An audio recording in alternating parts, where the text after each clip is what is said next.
prophecy update with what's going on in Israel. I meant for this to be a live stream, but I just enabled that on this new channel, so that will be available within 24 hours. So I'll be doing that within the next few days, so keep notifications on for that. If you want to be notified, we can hang out and chat and talk about whatever the topic of the video is. But I wanted to do just an update on things that are going on in Israel right now. Of course, we know Israel plays a huge part in Bible prophecy. I mean, so many things surround Israel, with Bible prophecy absolutely the center of everything that takes place. So when anything is starting to unfold in Israel, it's definitely something to keep our eyes on. So pretty much the news that's coming out currently on Israel is that Iran seems to have some sort of hand in everything that's going on right now. We see Hamas coordinated with Iran before and during the Israeli attack. We know, of course, terrible things are going on. They're talking about babies being beheaded, evil things. I mean, that's war. War is evil. Definitely not God's will for human beings to be engaging in war, at least not in New Testament understanding. But there's a cause for just war, in my opinion, a just cause. But we see here as well, Poland now getting involved, that Poland is going to be evacuating its citizens from Israel. And Israel is part of the United Nations. So when anything and any nation is involved in war, and we see things like this start to take place, I mean, America's sending an aircraft carrier over there to help in this war. So if this continues on, this could be the beginning of big things. I'll skip ahead here at some of the things that are going on. In relation to that is that Damascus is being attacked. Here we see, when pulled up, that it says Syria's military says 5 people have died after what is alleged were Israeli missiles that hit the capital of Damascus and the surrounding areas. Israel being destroyed is a prophecy in Isaiah 17 that's going to come eventually at some time in the future. This is Isaiah 17, 1 through 3. A prophecy against Damascus. See, Damascus will no longer be a city, but will become a heap of ruins. The cities of Aurora will be deserted and left to flocks, which will lie down, and no one to make them afraid. The fortified city will disappear from Ephraim, and royal power from Damascus. The remnant of Aram will be like the glory of the Israelites, declares the Lord Almighty. So we can see Damascus plays a role in end times prophecy. All this really does. And a lot of people right now are referring to Psalm 83 and this war that's going on in Israel, and that it's a prophecy fulfillment of what was mentioned in Psalm 83. And that says, "O God, do not remain silent. Do not turn a deaf ear. Do not stand aloof, O God. See how your enemies growl, how your foes rear their heads. With cunning they conspire against your people. They plot against those you cherish. Come, they say, let us destroy them as a nation, so that Israel's name is remembered no more." This is what we're seeing. We're seeing Israel being surrounded. And Jesus even said in Luke 21, when you see Jerusalem surrounded by armies, you'll know its desolation is near. That Jerusalem isn't per se being surrounded as of yet. But Israel, this tiny sliver of land that when you look at the biblical size of the land that was allotted to Israel was way bigger than it is now. So like one of the tiniest plots of land for a nation on earth. And here we have all the world gathered to get together, either against it or for it. Very prophetic. It just shows the importance, how the Bible is true and real when we see the importance that Israel has, this tiny nation on the world stage. Here's some videos I had pulled up that I saw on Instagram that I just wanted to play in relation to what's going on. Here we have on October 14th, coming up a few days, 3 days away from this recording, that there's going to be a solar eclipse. Pretty amazing that that's going to actually be happening at the same time that this war is breaking out in Israel. The Bible says there'll be signs in the sun, moon, and stars when the end times is beginning. And we know that there'll be wars, rumors and wars, signs in the sun, moon, and stars. So when these things start to take place, people shouldn't be shocked. And that's something that, as we look through history, people, atheists and unbelievers, people who just want to not follow the Bible because they want to live in sin, which is really why anyone would deny the absolute provable facts of the Bible. They always say, oh, yeah, there's always been wars and rumors of war. There's always been signs in the sun, moon, and stars. I think we can agree that it's ramped up way more, especially the wars and rumors of wars.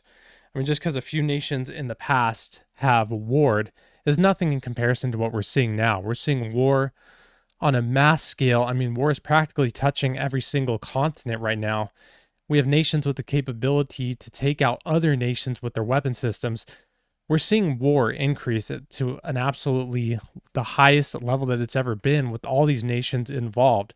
It clearly fulfilling way more of that in a prophetic line and just in a prophetic fulfillment right now in comparison to any other time in history when just like small nations are battling together.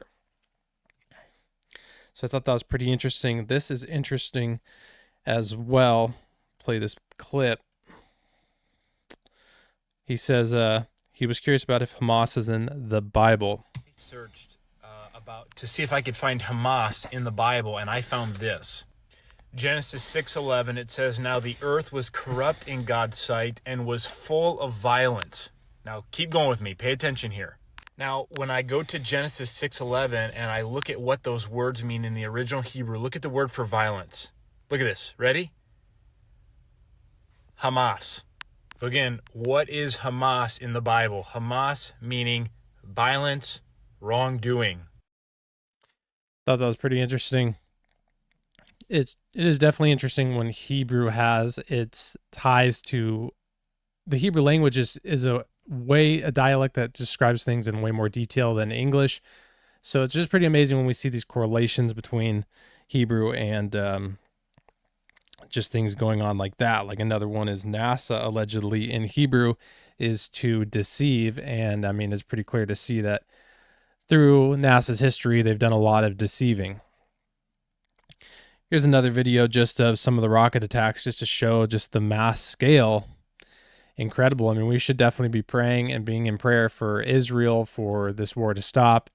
You know, peace is what we should be striving for as Christians. That's where we are now. In the Old Testament, it was a different time when war and these things were called for God to wipe out the Nephilim and to wipe out different nations that would have tried to take over Israel back then as well. But now we should be praying for peace and aiming for that.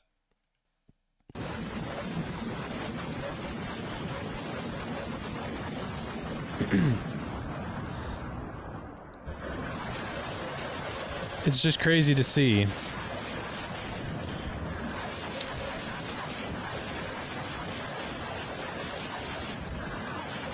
It's really just crazy to see. And it's crazy to see, in my opinion, when we see these rockets that are just flying over the land of Israel. Like when you see these pictures and just like these cities with rockets flying over them, it seems so prophetic, really. It really does. It's just shocking to see this stuff. It's mind-blowing. I mean, it's hard to say that, you know, this doesn't have some sort of prophetic significance. Again, though, something worth pointing out that I try to point out is many things in the earth start to take place and it looks as if prophecy is being unfolded. And when these things start to take place, we have to be on alert and just keep in our minds that we don't know exactly when. There's many times throughout history, if YouTube was around during World War II, many people would be saying Hitler was the Antichrist. They'd be looking for how 666 was attached to Adolf Hitler in one way or another, and people would be saying that was the mark. I mean, they do it all the time. They did it with the shot. Anytime something comes out, the social security card, credit cards, they tie that to 666.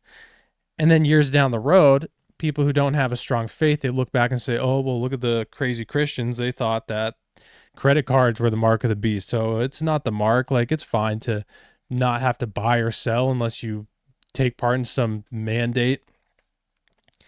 It's just important to know that God is long-suffering. These things take place. Many of them are precursors, the world getting warmed up to ideas. Satan isn't stupid in his deceptions and getting people warmed up to not buying and selling, nations attacking Israel, all these different things. Prophecy isn't just going to unfold overnight. I say that often. And so when we see these taking place, these different things, just be on alert. It looks as if it is. You should be prepared for prophecy to unfold at any moment. But we don't know the exact timeline. So don't be discouraged when things don't happen. Like people who believe in the rapture. If the rapture doesn't happen, don't be discouraged. If things start getting bad, or if things don't happen for years and years, don't think, well, I thought it was happening then, it didn't happen, maybe the Bible's not true. You have to stay true to the Bible and what is the truth, which is the Bible. I mean, even the writers of the Bible, Paul even wrote at one moment, as we live in the end times, they thought Jesus was coming back at any moment, and he could come back at any moment. God is long suffering. He wants these people, as many people as possible, to be saved. So that's why things go on for as long as they do. God desires all people to come to repentance. That's what his word says. And so it just makes sense when things take longer than expected. But worth pointing out is that in a way, all of us fulfill prophecy, and many of us unexpectedly fulfill prophecy when we're not even expecting it. And in that way, we fulfill it because we don't know when we die. Many people die unexpectedly, and that's a prophecy that our life is but a vapor, and one day we will meet the Lord face to face. And the only way you will be in heaven, the only way you will be able to have anything to say in the presence of God is if you've accepted Jesus Christ and what Jesus did on the cross, what God's Son did. That's the only way that you're welcomed in, and that's the only way you can have anything to say in front of a holy God. So that's extremely important to keep aware of. You have to be in right standing with Jesus. So obey him, live in intimacy with him, follow him. This is the life. This is your purpose. This is what we're called to do. Obey God and live for him. So I planned on this to be a live, but this is kind of going to be the feel of the videos, just kind of hanging out. Normally the chat will be up. We'll talk about whatever the subject of the video is. But yeah, I wanted to build this up because this channel I'm going to build up. I'm just going to go live here and post videos like this just to have a place to put extra content out there without having to do a full long edit. So that pretty much covers it. I mean, an overview. Israel is extremely important in Bible prophecy. So anytime we see things going on in Israel, people have to pay attention if you care at all about the timeline of history and what God thinks about the earth and his plans for the earth. So this could be a very big deal for sure. There will be a peace plan in Israel eventually that the Antichrist is a part of. Jerusalem will be surrounded by armies. The Battle of Armageddon takes place in Israel. The abomination of desolation takes place in Jerusalem. When Jesus comes back, he lands on the Mount of Olives. When Jesus comes back defeats all evil, and there's a new heavens and a new earth, he brings a new Jerusalem down in place of old Jerusalem. It focuses on Israel. So when things like this take place, if you care at all what the Bible has to say, you should be paying attention and getting right with God, praying for Israel, and praying for people to accept Jesus as the Messiah, because that's the only way to stand before God and be in right standing. So again, I'll have the capability to live stream by tomorrow, and so I think that I'll aim for maybe this weekend to do a live stream on this channel. So yeah, if you keep notifications on, you'll be alerted, and we can hang out in the chat and talk about all this stuff. I'm not like a Bible scholar or anything. I just do my best to study and pray and see what the Lord has me that I feel he wants me to say. And this is kind of the aim of all I do. So, but yeah, it'd be good to chat with everybody in the chat, because I'm sure a lot of people know more than me. But yeah, pretty much that wraps it up, and hope you enjoy this type of video, and we'll talk soon. Thanks for being here. Thanks for watching, and God bless.